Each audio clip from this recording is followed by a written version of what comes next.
From JBS Studios in Greater New York, this is the JBS News Update with Teisha Bader. I'm Teisha Bader with the JBS News Update for Friday, March the 26th, 2021. Talks between parties were held today in Israel in an effort to cooperate and potentially form a government and prevent a possible fifth round of elections in the country. This after Tuesday's national election results were announced, with neither Israeli Prime Minister Benjamin Netanyahu nor those in the opposing parties having the majority needed of 61 seats to form a coalition.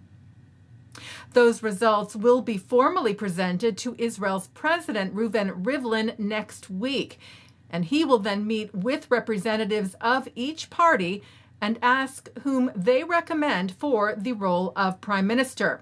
Rivlin then would need to decide who he feels has the best chance of forming the majority needed. Reports yesterday that Iran fired a missile at an Israeli-owned ship in the Gulf of Oman. Israel's Channel 12 News reported, with no sources cited, that the container ship was between Iran and India at the time, heading to India from Tanzania. News site Israel Defense said that the damage sustained by the ship was minor and no one was hurt, and that the ship continued on its path. If you recall, there was a similar incident last month of another Israeli-owned ship that was hit in the Gulf. That blame was placed on Iran there as well. The Biden administration is sending $15 million in coronavirus relief for the Palestinians. The funds, which mark a reopening of U.S. assistance to the Palestinians, which was frozen under the Trump administration, will go to non-governmental institutions that are distributing medical care and food assistance to Palestinians in the West Bank and in Gaza. Jewish actress Jessica Walter has died.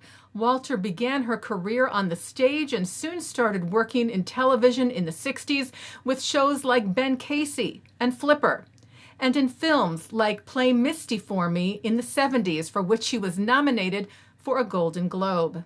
Walter, though, is perhaps best known for her recent work on the TV show Arrested Development. Jessica Walter is predeceased by her husband, Jewish actor Ron Liebman, who passed away in 2019. Walter died in her sleep on Wednesday. She was 80. Well, Passover begins tomorrow night, Saturday, marking the Jewish people's exodus from Egypt, from slavery to freedom.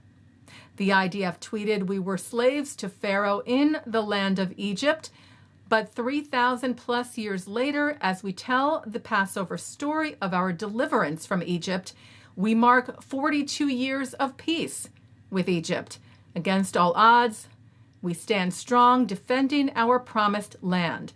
And indeed, on this date, March the 26th of 1979, Israel and Egypt signed the historic peace treaty. Israeli Prime Minister Benjamin Netanyahu and Israel's President Reuven Rivlin shared their Passover greetings as well. And the White House held a first ever virtual Seder last night, led by the husband of Vice President Kamala Harris, Second Gentleman Doug Emhoff, who said, "I'm excited to join you as the first ever Second Gentleman, married to the first woman to serve as Vice President of the United States, and as the first Jewish spouse of a president or vice president." Hosting with Emhoff was Rabbi Sharon Brous, who leads the Ikar congregation in Los Angeles. President Joe Biden and First Lady Jill Biden also shared remarks during the event, with Biden concluding his saying, "We can close the Seder by adapting a familiar refrain, not only next year in Jerusalem, but next year in person," a sentiment echoed by the vice president.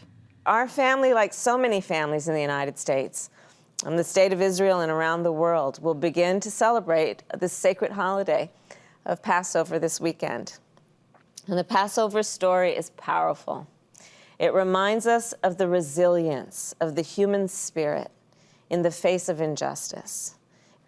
Happy Passover to all who celebrate, and indeed next year in Jerusalem, next year in person. And of course, we will have special programming here on JBS for Passover, including services and Seders. Beginning tomorrow, Saturday, you can take part in a Reform Seder held live from New York City's Central Synagogue at 6 o'clock Eastern Time, followed by an Orthodox service from the Hampton Synagogue at 7:30, and then a Seder from the Hampton Synagogue. Sunday morning Reform services from the Central Synagogue are at 9:30, followed by Orthodox services from the Hampton Synagogue at 11. And then we invite you to join a JBS Family Seder led by our very own Mark Golub with special guests. That's at 4 p.m. Eastern. More programming can always be found on our website at jbstv.org. Taking a look now at our programming for tonight on JBS for Friday, March the 26th. Live Shabbat services are coming up at 6 from Central Synagogue, followed by Shabbat services from the Hampton Synagogue. Then at 8:30, a concert of the Yamin Ord Youth Choir. At 9, the film Starting Over Again, a Jewish-Egyptian story with first-hand accounts of Jews leaving Egypt from the time Israel became a state. At 10, it's a look at the documentary Fiddler, Miracle of Miracles. At 10:30, it's a replay of the Hampton Synagogue services, followed by a replay from Central Synagogue. And coming up next, it's a Shabbat Hagadol drasha from Rabbi Shlomo Riskin. And that's the JBS News Update for Friday, March the 26th, 2021. I'm Teisha Bader. Shabbat Shalom and Chag Sameach.